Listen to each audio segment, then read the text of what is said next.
From CBS News Bay Area, this is the Morning Edition. A lot of these shootings are injuring and killing innocent people. And, you know, it's getting out of hand. Well, fear and frustration building after yet another Bay Area freeway shooting with an innocent victim hit. What's being done now after an 8-year-old boy was caught in the crossfire this time? Justin. Also this morning, Amanda, the end of an era. Reaction pouring in from the horse racing world after an announcement that a longtime track here in the Bay Area is closing down for good. Jeff. And we're coming out of a very warm weekend. Just to warm up once again this week, I'm going to let you know how hot it's going to get in our inland East Bay coming up in your full forecast. And we are already tracking brake lights at the Bay Bridge Toll Plaza this morning. Plus, we've got a few slow and go spots up at the North Bay. I'll explain coming up. All right, Gianna, thanks. We'll talk to you soon. Let's first look at our top stories, though, where severe weather brought storms and devastating floods to the Northeast over the weekend. Fire officials say a flash flood in Bucks County, Pennsylvania turned deadly. Just look at these dramatic images here. 11 cars surrounded by fast-moving water, 5 feet deep. 3 of the vehicles swept away, and 5 people at least died. 2 children still missing this morning. There were also floods in parts of Connecticut and New York. A tornado warning was issued along the border between Massachusetts and New Hampshire. The heat, extreme as well. Look at that, putting more than 100 million people, nearly a third of all Americans, under alerts. Triple-digit temperatures were the norm across much of the South and West. Phoenix has now experienced heat exceeding 110 degrees for more than 2 straight weeks. Wow. Well, the PIX fire here has forced the closure of several trails in Yosemite National Park. On Sunday, smoke from the fire led to warnings about hazardous air quality. This is a time lapse of the park's camera at Half Dome. You can barely make it out with all the smoke there. You can see that trail of smoke on the right side of your screen behind the peak. The fire was sparked by lightning nearly 3 weeks ago. It has burned about 650 acres north of Half Dome, and so far there's no containment. Park officials are urging hikers to take it easy because of the combination: poor air quality and hot temps. And several wildfires threatening homes in Riverside County down south. The largest blaze, called the Rabbit Fire, has scorched more than 7,000 acres since it broke out on Friday. This morning, it's 25% contained and evacuation orders still in effect, with about 150 structures in danger here. This is only one of 4 wildfires burning in the same county. The heat played a role in a backyard fire in a Sacramento suburb. The flames started overnight, just hours after the El Dorado Hills resident says he had new mulch put in. At some point, he says the mulch caught fire in a case of spontaneous combustion. This is new to me. I've never heard of bark literally catching itself on fire. It was like 108 yesterday, so that could have probably cooked the bark pretty good. It obviously did. So he was able to put out those flames before it spread. But this is a reminder: spontaneous combustion in a backyard, just one more thing that we need to think about and can go wrong as temperatures hit those record levels.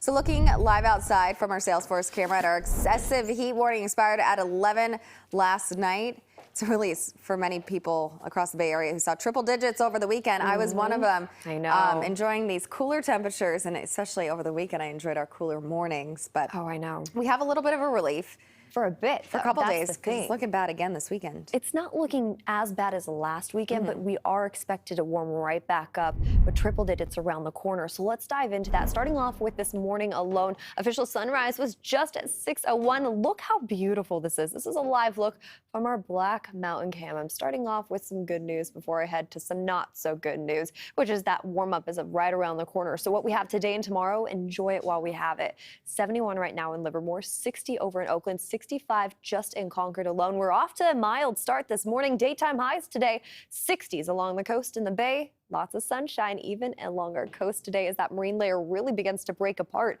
It'll be beautiful into this afternoon. A lot warmer in our inland East Bay, but at least not as warm as yesterday or the day before. Right around the corner, folks, heading into this weekend is the San Francisco Marathon, the half marathon, the 5Ks, everything. It's going to be a festive weekend for us in the city. If you're training today and getting ready for that run, you can expect 60s in San Francisco all throughout this afternoon with plenty of sunshine to get ready. So pack the sunscreen too with all of your running gear. Now, here's what we're looking at for the next 7 days. Heading into that marathon, we are going to warm up into the 70s just by Saturday, heading into Sunday. So start thinking ahead. Of course, it's usually 60 year-round here in San Francisco, but it's going to be just a little bit warmer, just like this past weekend here. I mean, yesterday and the day before. So sunny skies, warm temperatures. We're even going to warm up all the way down into the Santa Clara Valley into the 80s this week. A little bit of a difference compared to the 70s we're going to experience tomorrow and Wednesday. So temperatures dip down a bit, and then we warm right back up into another warm weekend. I'll have more on that in a bit, but for now, over to you, Gianna. All right, thank you, Jess. Let's take a look at the freeways right now. We're going to kick things off this time around with a live look at the Bay Bridge Toll Plaza because those metering lights are officially on. And if you are listening to this, getting ready to head out the door and go to work and make that ride into the city, well, you're going to have a bit of a backup already. It's not too bad. It's not quite to the overpass there, but it certainly is getting busier and busier. And we know how it goes. It'll be beyond that point probably within the next 20 minutes. So definitely plan for that. But look at this. This is great news. No fog, no visibility issues at all. Live look here at the Golden Gate Bridge, and you can see it. It is beautiful. The traffic looks great. So nice change for anyone coming out of Marin County. They've dealt with a lot of foggy spots in the Golden Gate Bridge in the last couple of weeks, but so far so good there. Westbound 580, 53 minutes, 205 to the Dublin interchange. If you're taking the East Shore Freeway right now from Highway 4 to the Maze, that's about 15 minutes. And right now we're looking good out of the South Bay. Amanda. Well, this morning, an 8-year-old boy is still in Oakland Children's Hospital after being struck by a bullet during a shootout on the 580. This is the latest in a number of freeway shootings with children ending up as innocent victims. Dahlin has more on what happened and what's being done to stop it.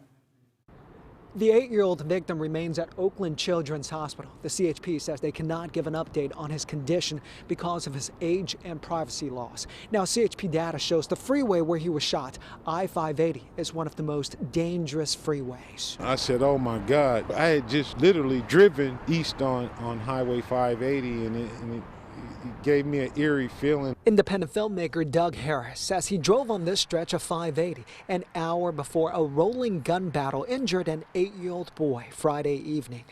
The latest freeway shooting ripped open an old wound. His best friend, Gene Ransom, was shot and killed on 880 in downtown Oakland last year.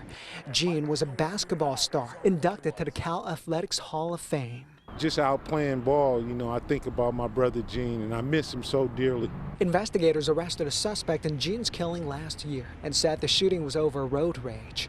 CHP detectives are still looking for the gunman involved in Friday's shooting. They say people in a dark gray SUV and a maroon SUV were exchanging gunfire on eastbound I-580 near Harrison Street when a stray bullet struck the 8-year-old victim in another car. A lot of these shootings are injuring and killing innocent people, and you know it's getting out of hand. According to an analysis by the San Francisco Standard and numbers provided by the CHP, officers responded to 435 shootings on Bay Area freeways from January 2020 to April of this year. Alameda County was the worst and saw 204 shootings in that span. 11 people died, including 2 kids, Jasper Wu and Eliana Crisostomo. We have to look to our legislators to make more punitive laws to punish these people that get out on these freeways and shoot. Governor Gavin Newsom says the state will install freeway cameras along 580 and 880. It's supposed to happen sometime this year. Doug says he's worried every time he's on the freeway. Freeway cameras is a step in the right direction, but once again, there needs to be stiffer penalties in our legislation, new laws set up, you know, to deter this type of activity. A CHP spokesman tells me once those cameras are installed, they will not reveal the exact locations to the public. Well, the end of an era has come for Golden Gate Fields in Albany. Yeah, this racetrack here is set to permanently close after their final race this year. 41. It was the last major racetrack in NorCal. But now the track's owner says they want to focus more on their track in Santa Anita, relocating employees and horses to SoCal. Executive Director Scott Cheney of the California Horse Racing Board is reacting to this, saying they are aware of the impact this will have on employees and contractors and are working to create new roles and opportunities for those affected by the closure. Meanwhile, Berkeley City Council member Katie Harrison says, quote, "I am glad to hear this news. The horse racing industry inflicts unnecessary pain on horses by keeping them confined for a very long period of time and using pain-inducing instruments. Well, the calendar on the Golden Gate Fields website shows races planned through October 2nd. But keep in mind, right now, there are no other details available for when the track will actually close. Amanda. A $900 million grand prize is at stake in tonight's Powerball drawing. It's the third largest jackpot in the game's history and the seventh largest for an American lottery. Now, if a player has a ticket matching all 6 numbers, they have a choice between successive payments adding up to $900 million, or they could take a lump sum of $465 million. The odds, by the way, are winning are 1 in 292 million.